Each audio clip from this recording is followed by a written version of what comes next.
मौनम, ये बहुत अपराधों से बचा देता है और नाम जप में बड़ा सहयोगी है। श्रीपाद कह रहे हैं कि मौन धारण कर, ताते मौन रहनो उचित है। ध्रुवदास जी महाराज, आवश्यक हो कम शब्दों में भागवतिक शब्द बोल दो, ये मौन के अंतर्गत ही आता है। अनावश्यक बिल्कुल ध्यान नहीं देना, कोई प्रणाम नमस्कार, कोई नाना प्रकार के संबोधन प्रश्न बिल्कुल नहीं बोलना, मानो आप पागल हैं, सुना ही नहीं, देखा ही नहीं। यह महापुरुषों की बात कहते हैं। पास समीप बैठे हुए प्रश्न कर रहे हैं, वो दूसरी दिशा को देख रहे हैं, गंभीर मुद्रा है, बोलते रहो। इतना धैर्य होना चाहिए उपासक में कि सामने वाला बोलता रहे, अपने को कोई फर्क नहीं पड़ता। आवश्यक है तो बोल दिया, नहीं तो अनावश्यक हम उसको कहेंगे भी नहीं कि चुप रहो, उठ के जाओ यहां से, नहीं। मौन है, हम उठ के चल दिए। अपनी तरफ से बिल्कुल वाणी को बहुत संयम में रखें। दूसरी बात कह रहे हैं कि समस्त व्यवहार को जो शिथिल कर देता है, ये व्यवहार ही तो फंसाए हुए है संसार को। लोक धर्म, त्यज लोक धर्मान, अगर भगवत प्राप्ति करनी है तो धर्मम भजस्व सततम त्यज लोक धर्मान। लोक धर्म का त्याग अत्यंत अनिवार्य है। विरति बहुकर्मा निरत निरंतर सज्जन धर्मा। छठदम शील विरत बहुकर, ये भक्ति का लक्षण है। छठदम शील विरत बहुकर्मा निरत निरंतर सज्जन धर्मा। उन धर्मों का आचरण करते हैं जो साधुजनों के द्वारा आज्ञा दी गई, विधान किया गया है। शास्त्र जिसे विधि कहते हैं, भगवत प्राप्ति के लिए। विरत बहुकर्मा, वो निरर्थक व्यर्थ प्रापंचिक पापात्मक कर्मों का पूर्ण रूप से त्याग, और ऐसे व्यवहारिक कर्मों का भी त्याग जिनमें उलझ करके भगवत चिंतन छूट जाता है। क्या मिलेगा अगर ऐसी स्थिति कर ली जाए? मौन, निरंतर नाम जप, व्यवहार को शिथिल कर दिया गया तो बोले सदा जागृत प्रायः क्षण मुदित तंद्रोति मधुरम। जो प्रायः प्रार्थना करते रहते हैं कि कभी 2-4 मिनट के लिए ऐसी स्थिति आई कि जागृत में शरीर शुद्धि भूल गई। एकमात्र आराध्य देव, निकष कुंज ठाढ़े भय भुजा परस्परंश, श्री राधा वल्लभ मुख कमल निरख नयन हरिवंश। नेत्र मुद्रित हैं, अवस्था जागृत है, और भाव देह में ऐसी गाढ़ अवस्था है कि स्थूल का चिंतन ही खत्म हो चुका। ये अवस्था है वृंदावन प्रेम की। सदा जागृत प्रायः पर क्षण मुदित तंद्रोति मधुरम। जैसे तंद्रा में, ऐसी स्थिति पर बिल्कुल जागृत, नेत्र मुद्रित हैं, मुंदे हुए हैं, तंद्रा जैसी, मधुर मधुर मधुरम तदा लोके वृंदावन भुवि निज प्राण मिथुनम। प्राण मिथुन श्री युगल सरकार दिव्य वृंदावन की निकुंज के प्रथम द्वार पर गलवहियां दिए हुए आ रहे हैं। ये उपासक देख रहा है। ये लिखा हुआ केवल नहीं है, यदि आप सही चलोगे तो वो झलकने लगेंगे आपके नेत्रों में, वो छा जाएंगे। क्या देखता है उपासक? अकस्मादेकस्मान नवललित कुंजाद बत बहिर भवत स्मित्वा नव्यम तरुण मिथुनम लौकिकमिव। लौकिकमिव, जैसे हम आपको देख रहे हैं ऐसे ऐसे प्रिया प्रीतम के दर्शन होते हैं। ऐसे नहीं वो केवल भाव में ही देख रहा है। गतो दूरम दृष्ट्वा पुनरथ निवृत्य स्वदैतौ विलोक्ष्याम वृंदावन भुवि महाप्रेम विकलः। जिसने सारे संबंध विस्मृत कर दिए हैं, कोई हमारा नहीं प्रिया प्रीतम से, इतना अपनापन हो कर लिया कि हृदय में किसी का संबंध नहीं, किसी का स्मरण नहीं, कोई व्यवहार नहीं, मौन धारण किए हुए निरंतर नाम जब जागृत अवस्था में मुद्रित नेत्र प्रिया प्रीतम के ध्यान में डूबा हुआ, उसको ये सौभाग्य मिलता है। अकस्मादेकस्मान नवललित कुंजाद बत बहिर्भवत स्मित्वा नव्यम तरुण मिथुनम लौकिकमिव। अकस्मात सहसा उसको नूपुरों की ध्वनि सुनाई दी, एकदम मुड़ करके देखा, सब गायब। अद्भुत निकुंज, उस निकुंज में मंद मंद मुस्कुराते हुए स्मित्वा नव्य तरुणम, तरुण अवस्था में प्रथम भूमिका, तारुण्य प्रथम प्रवेश समय यस्या महामाधुरी, 13-14 वर्ष की अवस्था का स्वरूप, नव किशोरी नव किशोर, लौकिक में हो, ऐसे जैसे हम आपको देख रहे हैं, आप हमें देख रहे हैं, ऐसे दर्शन होता है। अहो भाग, ये धाम ऐसी कृपा करता है। इसमें कोई साधन प्रधान नहीं भाव रहता। धाम कृपालु है, पर उस कृपा का अवगाहन करने के लिए तन्मयता चाहिए, आराध्य देव की तन्मयता चाहिए, तभी मौनम, व्यवहार शिथिल, निर्मम, किसी से कोई ममता नहीं। ये जब निकले हो तो वस्तु प्राप्त करो, इधर उधर नहीं। सबसे भूल हो जाती है। यहां किसी को अपना मानना, कुछ अच्छा लगना, कुछ सुखद लगना, ये सब भगवान की विचित्र माया के द्वारा चित्त का आकर्षण किया जाता है। भक्तों के जीवन में इसीलिए ऐसी घटना घटती है कि कीन हो इस कबहू अभिमाना, शोक हो वंच कृपा निधाना। कृपा निधान भगवान देखते कि मेरे भक्त में जितेंद्रियता का अभिमान है, ब्रह्मचर्य का अभिमान है, पवित्रता का अभिमान है, तो फिर वो ऑपरेशन कर देते हैं। फिर वो अभिमान नहीं जागृत होता।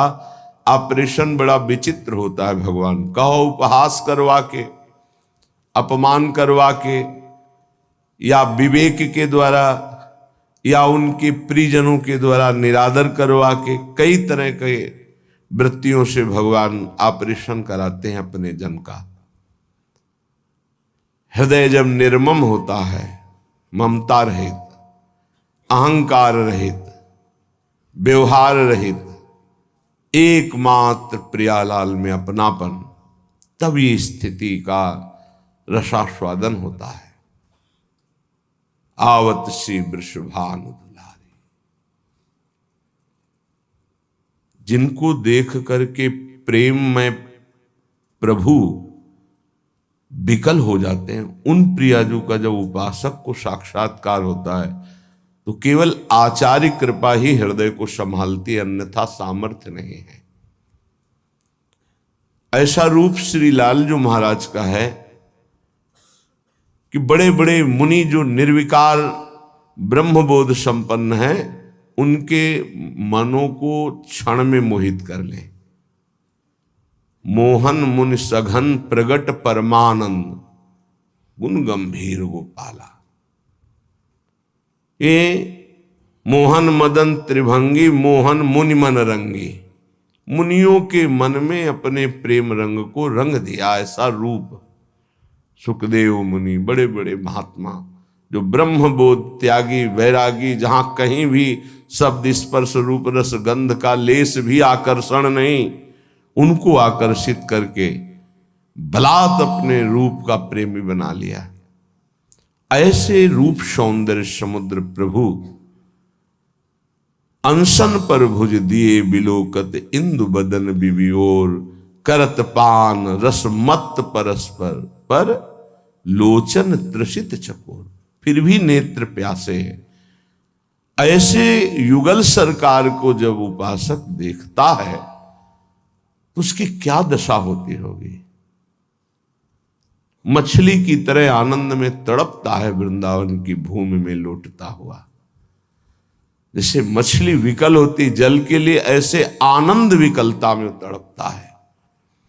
श्रीपाद कह रहे, मंद मंद मुस्कुराते ही नूपुर धुनी हुई, देखा नवनिवृत्त निकुंज।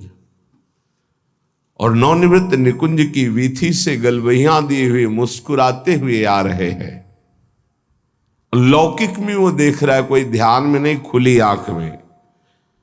और गतो दूरम दृष्टवा, समीप से ही ऐसे दूर जा रहे हैं। फिर कृपा करी पुनरथ निवृत्त स्वदैतौ, वो पुनः गलवहियां दिए हुए दूसरी वीथी से फिर सामने आ रहे हैं।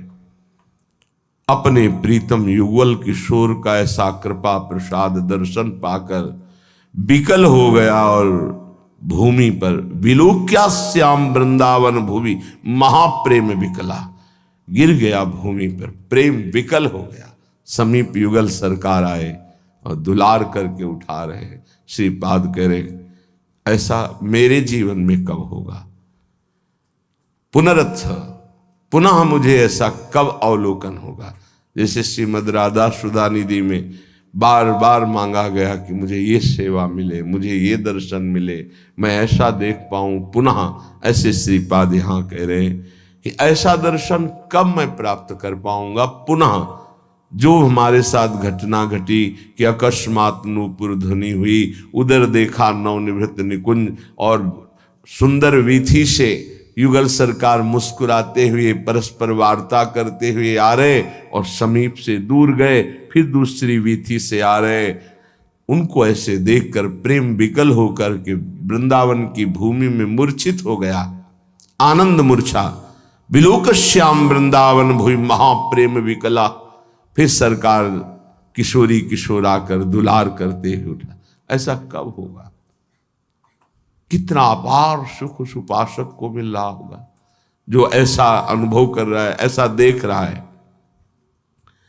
श्रीपाद कह रहे, कदा वा स्वच्छंदम दिन रजनी वृंदावन वने, चरण ने कहा स्वस्त्यद्भुत नव निकुंज अयालिशु विशन। अकस्मात् देवा लौकिक मधुर कैशोर शुभया, इतो ना त्वं याया इति मृदुगिरा वारयति माम। श्री वृंदावन में रात दिन व्यतीत करते हुए प्रियालाल को पुकार पुकार कर, प्रेमियों की कुछ अलग रहनी होती। बिरह कमंडल कर लिए बैरागी दूने, मांगत दर्श मधु करी, छके रहत दिन रैन। रात दिन एक ही मांग रहती है, कब मिलोगे। तो क्या मिले नहीं? नहीं, रात दिन मिलने पर भी मिलने की चाह बनी हुई। ये कौन सी पहेली है। तन मन के बिछुरे नहीं, मन में भी वही और तन भी उनके समीप, पर चाह बढ़े दिन रैन। रात दिन पुनः मिलने की चाह, हर समय मिले हुए रहने पर भी मिलने की चाह। कबहु संजोग न मानही, देखें भरी भरी नैन। कभी ऐसा लगा ही नहीं क्यों मिले हैं। प्यारी जू जब जब देखो तेरो मुख, तब तब नयो नयो लागत।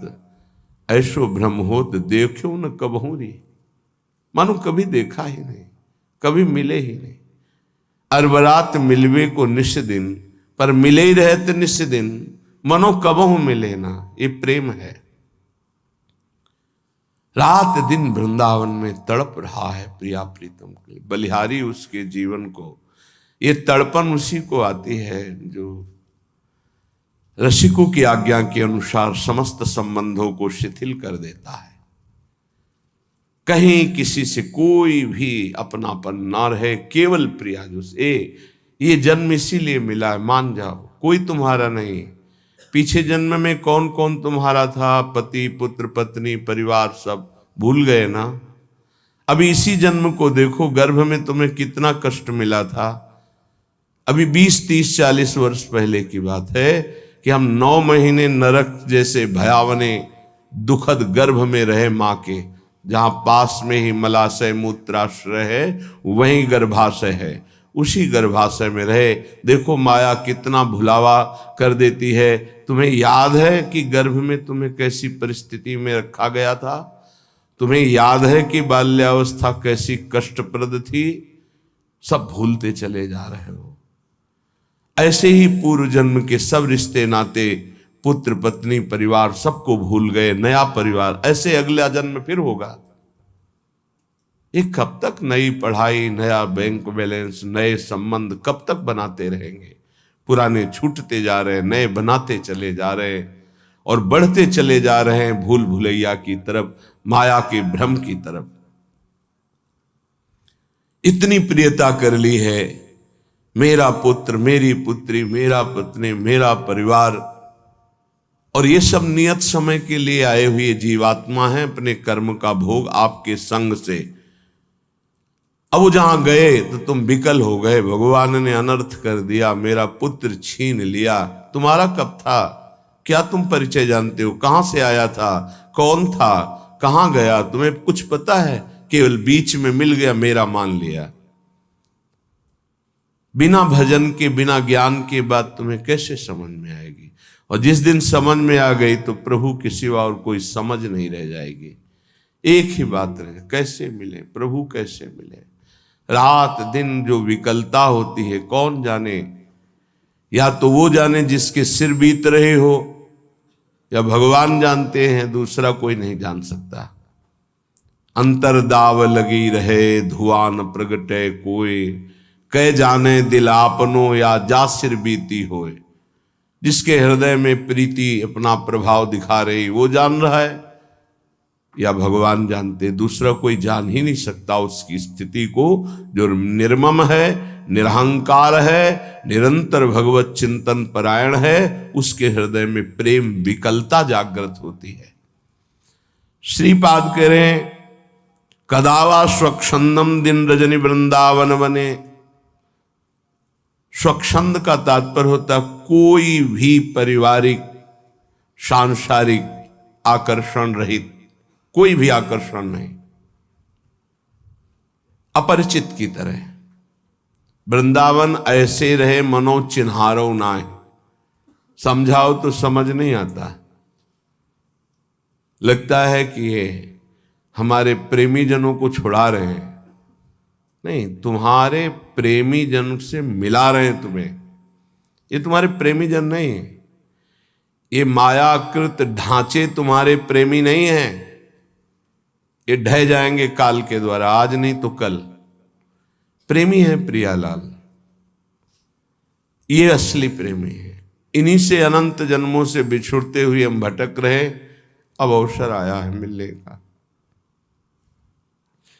बहुत कृपाल है, प्रतिपल कृपा करके संभाल रहे हैं, बचा रहे हैं, अपनी तरफ घसीट रहे, पर हमारी दुष्टता की हद है, उनकी कृपालुता की हद है। तो ही मोहि पड़ी होड़, मूसो न बिगाड़न को, तुम सो न संवारन को। वो बार बार संवार रहे, संभाल रहे, हम बार बार बिगाड़ रहे हैं, फिर भी उनको गुस्सा नहीं आ रहा, फिर भी वो कृपा ही हम पर कर रहे हैं। सच्ची मानिए, हम अगर कुछ कर सकते हैं तो अपना बिगाड़ सकते हैं, बस यही कर सकते हैं। अगर कुछ बन रहा है तो केवल प्रभु कृपा से बन रहा है। आप समझ नहीं सकते, माया की ऐसी चाल है, नहीं समझ सकते। कुछ बन पा रहा है तो प्रभु की कृपा से। हमसे जो बन पा रहा है वो बिगाड़ ही हो रहा है, भगवत प्राप्ति के विरुद्ध ही हम जा रहे हैं। अगर कहीं कदम भगवत प्राप्ति की तरफ चल रहे हैं तो केवल भगवत कृपा वही संभाल रहे हैं। देख लो आप इसी जन्म के रजिस्टर को अपने हृदय में देख लो, जितना आपको ज्ञान है उसी से आप अपना निर्णय कर लो कि अगर आपको हर चेष्टा का दंड मिले जो आपने किया तो कितने जन्म आप भोगोगे। क्योंकि एक गलती का आजीवन कारागार में वास मिलता है भारतीय संविधान के अनुसार, तो भागवतिक संविधान के अनुसार जो तुम्हारे पाप खुले नहीं, बहुत से बड़े बड़े भयानक पाप कर डाले हैं, भ्रूण हत्या, गर्भ हत्या, व्यभिचार, नाना प्रकार की कितनी कपट भरी चेष्टाएं, धन कमाने के लिए कैसे कैसे छल कपट किए, सोचो उनका सबका हिसाब यदि तो कितने जन्म हमें भोगने पड़ेंगे। एक जन्म में नहीं भोग सकते। एक जन्म के लिए तो एक केवल अपराध है जो तुम्हें आजीवन कारागार में बंद करा देगा, जो तुम्हें एक जीवन को नष्ट करके फांसी में चढ़ा दिया जाएगा, एक अपराध का फल। और ऐसे करोड़ों अपराध हमारे अनंत जन्मों में हुए हैं, पर प्रभु के मार्ग में हम चलने लगे, ये केवल कृपा, ये हमारी कोई साधना नहीं, ये केवल हमारे लाडली लाल की कृपा। ऐसे अपराध भयानक छुपे हुए हैं जिनका दंड मिले तो हम सैकड़ों जन्म भोगे तो भी नहीं पार पा सकते। भारतीय संविधान में देख लो कानून, फिर शास्त्रीय संविधान तो बहुत ही कड़ा है, इसमें तो किसी तरह छल कपट भी कर सकते हो, शास्त्रीय संविधान में नहीं, क्योंकि वहां सब दैवी शक्तियां आपको प्रतिपल देख रही हैं, तुम्हारी गवाही या वकालत की जरूरत नहीं होती, एक सेकंड में सब हिसाब किताब हो जाता है। वहां ये थोड़ी कि तुम्हें बैठो आदर के साथ तुम्हें बैठा लें, फिर तुमसे पूछें, फिर गवाही, फिर नहीं साहब हमने ऐसा नहीं किया, ये सब कुछ नहीं। एक सेकंड के कम हिस्से में पूरा हिसाब, अनंत सृष्टि है, इतना समय नहीं है वहां किसी गवाही की जरूरत, और एक सेकंड का भी हिसाब चूक नहीं होगी। सत्क्रिया और असत क्रिया अगर एक सेकंड में हुई तो उसका भी हिसाब होगा। इसीलिए जो विवेकी जन बहुत सावधान रहते हैं, थोड़ा जीवन है, इस जीवन को पवित्र बिता करके धरोहर की भांति, जैसे कोई तुम्हें सुंदर वस्त्र दे और तुम उसे रखे रहें कि ये उसका है, पवित्र वस्त्र, ज्यों का त्यों वापस कर दिया, उसको गंदा नहीं किया, वो होता है महात्मा। चदरिया जैसी की तैसी धर दीनी, चदरिया झीनी रे झीनी। ये शरीर रूपी चद्दर भगवान ने दी, निर्मल रखो, इसको मलिन मत करो। मलिन हो गया तो गुरु कृपा उसको पवित्र कर देगी। आश्रित रहो, आज्ञा का पालन करो, भगवत प्राप्ति के लिए कमर कस लो, ये जीवन केवल भगवान के लिए।